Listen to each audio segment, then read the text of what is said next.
Hey guys, what's happening? How to install iOS apps not available in your region. So first of all, what you need to do, you need to go ahead to the settings, okay? And then click your name at the top. And then what you're gonna do, you're gonna just go ahead and sign out, all right? Now, what I'm gonna do next, I'm gonna go ahead and open up appleid.apple.com.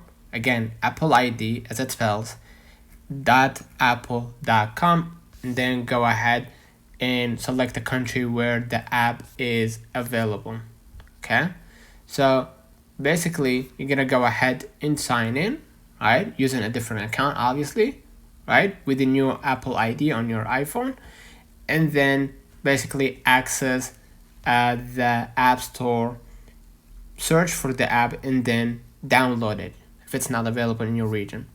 Tip, you could go ahead and use VPN if the app and basically if the app requires location access after installation. You could go ahead to the general, scroll a little bit down to the VPN and device management, and make sure that you turn on VPN, or you can download VPN from your app store, or yeah, you can download it from your app store.